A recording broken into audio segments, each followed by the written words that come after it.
Hi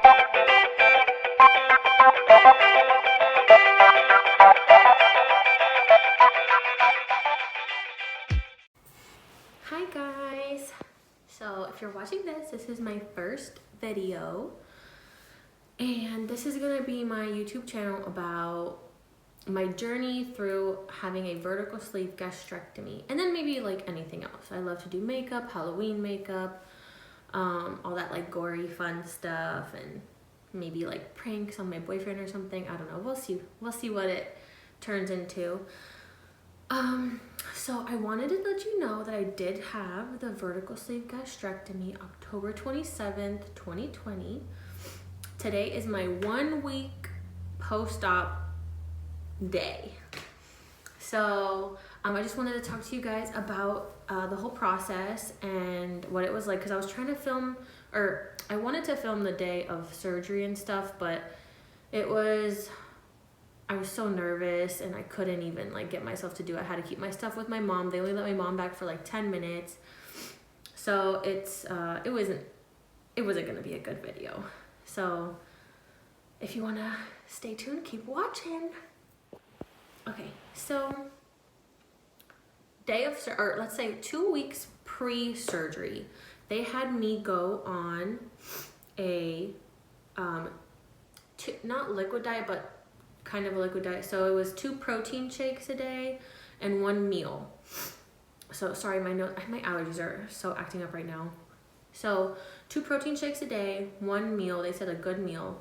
So I had that, and then like anything in between was like liquids. So I would have broth or juice, water, things like that. So it wasn't that fun those 2 weeks. I think once you get past the first week, it was better. The first week was very tough. I was cranky. My first day was at work. I'm a nurse. Our floor is really busy. I had such a migraine. I ended up calling out the next day because I couldn't even go in. I was up till 3 a.m. throwing up. Like, it was so bad. So I talked to them about it, and they said for me, for work, like just to eat protein rich food. So like basically I just would have, I'd go to work, I'd have a protein shake in the morning, I would have egg whites as my snack, and then I would have my lunch. Instead of a dinner, I had a decent lunch at work, and then I'd have a protein shake when I got home. So that's what I did. And you know, I'm up at 5 and I wouldn't get home till almost 8, so it's long days. But doing it like that helped me get through it. Make sure you ask your own doctor what they prefer. But that's what they allowed me to take, is at least have egg whites. So I did that, and that helped tremendously. So I did that for 2 weeks. The day of surgery, we wake up, they tell us to get there at 10. We got there at 10. We go through pre-op admissions. They take us to us, meaning me and my mom. My dad couldn't come. They only let 1 visitor. So my dad dropped us off and, you know, gave me a hug and kiss goodbye. And my boyfriend too. And then my mom was the one that actually went in with me because she's a nurse practitioner. So they all said, like, let her be the person. So that way, if there's anything, she can understand. So she was. They ended up sending me to, or taking me to the, what's it called? Pre-op. And they put in 2 IVs. This one that you can see, blue. And this one, that blue. So then I'm jumping a little bit, but the next night, or actually that night after the surgery, they ended up having a PIC team come and that's what these holes are, put an IV there. So they put the IVs in me. They were giving me, I think they gave me a little bit of fluid, if I'm not mistaken. I could be wrong. They gave me, if you've ever heard of a nerve block, they gave like a stomach nerve block kind of thing to help with the pain for after. Man, I wish I would have gotten 2 of those or something, because the pain after surgery. So basically had the nerve block, and then I don't really remember what happened. I don't know if they gave me something, but I don't remember being wheeled into the OR. I remember waking up in the OR and then them saying, okay, take deep breaths, and they had the mask on me, and the guy didn't have, like, the anesthesiologist didn't have the mask like all the way on, so air was like hitting my eye, and I was just like, can you like push it down? And that's all I remember was taking, I was like, let me just take some deep breaths and get this going. So Took those deep breaths. Next thing I know, I'm waking up in the recovery area and I'm screaming of chest pain. And so I work on a cardiac floor. So I was like, there's an elephant sitting on my chest. I was trying to like come to and look at my strip on the monitor and see if I was having a heart attack. I was like, I am having chest pain. I'm having chest pain. Help me. And I remember like I kind of like vaguely remember like 3 different times I'm trying to give me like Dilaudid or something, and nothing was working. And I was like, oh my gosh. And then I don't know if it was 3 different nurses or people, like what the situation was.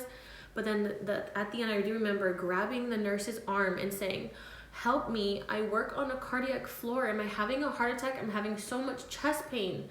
And she was like, no, you're fine. Your strip, I promise you, is beautiful. You're doing great. It's just the gas pain. So I'll get more into the gas pain after, but they do tell you you're gonna have gas pain, but in your head you're thinking gas pain is like, oh, I have to go like fart or something. Like, not this type of gas pain. It was horrible. So then she gave me, I think, medicine, and then the next thing I remember was being wheeled into my room, and that was it.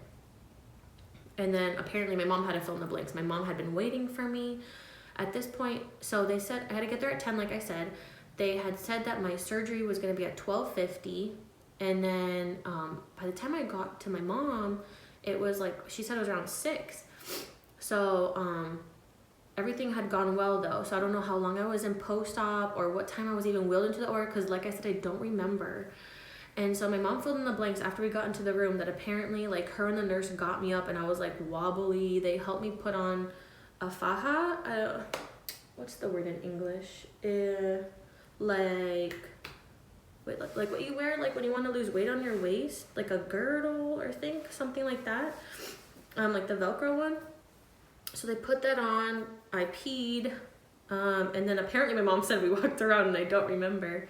So that was the first night. I remember after she left, I don't remember actually her leaving, to be honest. I remember my friend came by to see me from work, and after that, I don't remember my mom. Apparently my mom had FaceTime like my family, and I don't remember any of it. So there's that. And then that night I was in so much pain, and I was trying to be like, I'm a nurse. I'm trying to be a good patient and not ask for pain meds. And you're still kind of looping. You're like, no, I don't want the Dilaudid. It's fine. Just give me like the Oxy with the Tylenol. That's better. It'll last longer. But my blood pressure was so high that day, like that night, into my surgery was Tuesday. So Tuesday night into Wednesday. And my mom came back early the next morning, and she was there when they were taking my vitals and my blood pressure. So I woke up in the morning and I was kind of okay. I was walking around. I did have a lot of gas pain. The chest pain did get better, but it was still there, and it would go into your shoulders and it hurt so bad. And then at some point, it was like middle of the day, I had so much pain. I could barely take a deep breath. You know, like when you get a side cramp when you were in school and they made you run the mile? Like, it felt like that times a billion, like period cramps, that all together, and like stabbed in your sides. So they came in to do my vitals, and I was like crying. I couldn't take a deep breath. They gave you the little incentive spirometer where you breathe into, so that way it helps, increase your lung expansion. And I was getting up to 1,500 earlier in the day. And at this point, my pain had gotten so bad that my blood pressure was 175 systolic, which is very high. It's not good. And the incentive spirometer, I couldn't get it up to 500. So I was telling my mom, I was like, Mom, do I have a blood clot, you think, in my lungs? I can't breathe. I really can't take a deep breath. Like, I honestly couldn't. I was like it was bad. I couldn't take a deep breath. And if I did try, you would feel like some like stabbing pains in your side. So I'm like crying. The nurse comes in and I was like, I'll take the Dilaudid. I'll take it. I'm in so much pain. So she ended up bringing it. The doctors came. He saw what my blood pressure was. He was like, no, we got to get the pain under control. So they kept me another night. The nurse came in. She's like, we're going to stay on top of your pain now. We're just going to give you the pain meds every 4 hours, okay? And I was like, I'm fine with that. I don't want to feel this pain again. Because after I got the Dilaudid, I was like, that's nice. And I went to bed. And then I woke up and I was like a new woman. I was like, this is great. I feel so much better. I walked around with my mom. I could take a deep breath. And you still did have some pain. So when they gave you the pain meds, it was great. You would take a little nap, wake up, walk around, same thing. So then that night was much better. My pain was controlled. My blood pressure was great. I was feeling good. I was getting up to go to the bathroom, like no problem. I was walking around. It was good. So Tuesday night, Wednesday. So then Wednesday night, so Thursday, my mom came back, we walked around, the doctors came and they said we could be discharged. The hardest thing those 2 days was trying to get the fluids in. It's not that, like, don't get me wrong, my dad's diabetic, so I love sugar-free things. So they had sugar-free Jell-O, and they had like chicken broth. It wasn't anything like crazy. And I could not, like, I would take a sip and it would hurt so bad. Like, you would feel your stomach almost like cramping, like your stomach cramping, and it would hurt. And then you're like, oh, okay, it's releasing. So that was the biggest struggle, was trying to, like, anything, water. I tried Crystal Light. The Jell-O, I couldn't even take it because it hurt me more. The broth, I didn't even try the beef broth. I looked at it and I was like, no, give me chicken broth, please. And I did that, and it was really hard to do, but you try to get it through. They were running saline, normal saline into me, 175 an hour, so that also helped keep you hydrated. So we were discharged that day. We got our meds. My dad picked us up because I was gonna stay at my parents' house. In the meantime, me and my boyfriend would stay there until, like, I felt better to be by myself. And so they went to Costco, Publix, Walgreens, like everything, looking for, we had to get like a chewable Pepsid, to get some protein shakes, to get all these things. And they did all that. By the time I got home, it was already late. I had some broth. I asked my mom to buy Campbell's soup instead of the well, she bought Lipton too, but I like the Campbell's better. So she bought the Campbell's one. I was drinking the liquid. It was great.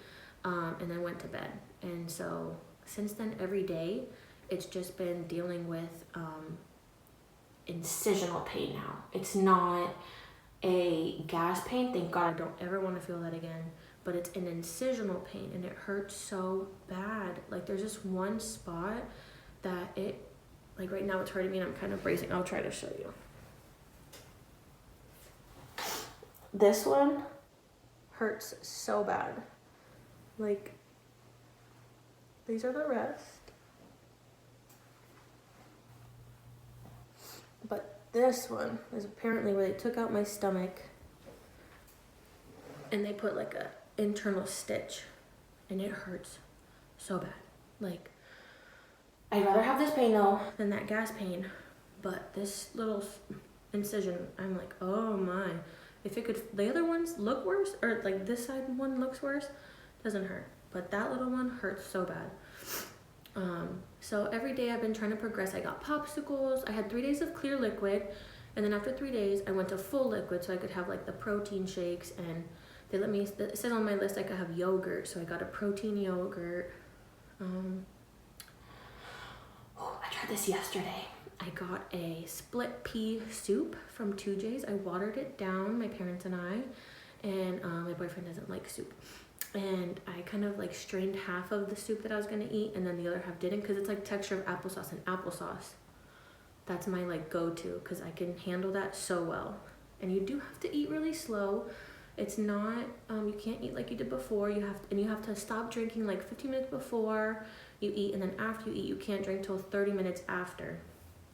So that's a whole learning process, because I used to make fun of my dad because he doesn't drink till after he eats, and now I'm like, I'm just like you, I have to not drink till after I eat. I was like, this sucks, but it's fine. They did say, like, if you're choking on chicken when you get to the chicken phase, to take a sip of water, but don't chug, because it supposedly expands your stomach and you don't want that. No carbonation, no sugar, nothing like that. So that's pretty much it though. This week I've been doing my walking around the neighborhood a few times a day. You know, and then you're in the house. And the weather's been so nice. We're here in Florida, so it feels nice. It went down to like 60. I'm like, yay, a little cooler. But other than that, it's just been, you know, taking the medication 2 times a day. Pepsid, Eliquis, gabapentin. They give gabapentin for pain. I don't really know if it's helping or not, but I'm taking it. Hycosamine they gave me, this is for like spasms of your esophagus to help with your stomach pain. And what else? Tylenol I take, but I have to crush all the pills and it's disgusting.